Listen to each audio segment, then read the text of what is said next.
So everyone has heard that we're not going to do the National Infrastructure Summit in Regina again next year. The question is this something that's going to continue? Have we been talking about another city maybe taking ownership of it? Absolutely. As a matter of fact, the country should take ownership of it, and this should move from city to city. I think it's important for the delegates to actually look at the condition of infrastructure in every city that they get to visit. And I think the summit allows that opportunity like they had in Regina for the last couple of years.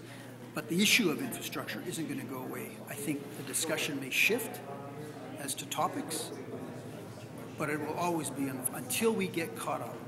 Should the federal government be taking ownership of this conference? Not should. Would they ever? I don't think anybody should take actual. I think this is, as you've heard, a collaborative effort. So this is about all of us working together. And the federal government, in fairness to the federal government, P3 was here, and they're pleased with these discussions. They want to hear about them. Same with our provincial and territorial government. So this is about all of us working together, and the private sector.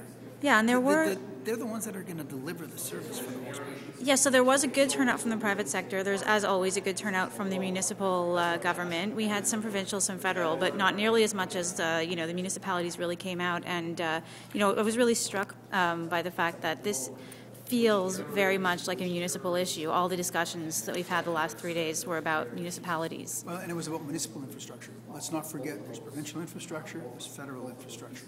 This is about municipal infrastructure and the challenges that we have currently with the current funding model. And so we need to talk about different types of solutions that go that speak to innovation, that speak to funding. Clearly, we have to do things differently. We've heard again this year, like we heard last year, and as we've heard at other conferences about the 8 cents on the dollar. Yeah. Is that something that realistically will change, or do we need to look at other solutions? I think it's going to change. I think, first of all, we now get gas tax. We never had that revenue before. We now get the Building Canada Fund, which we never had before, and there's going to be a new condition, the stimulus fund. Provincially here in Saskatchewan, as you heard our minister talk about us getting 1 point or 20% of the sales tax that's collected. I think you're going to see more of that. I think obviously Canadians aren't interested in paying more taxes, but Canadians are interested in getting a return on the taxes they do pay, and that's really what this is going to be about. Great, thanks very much. You're very welcome.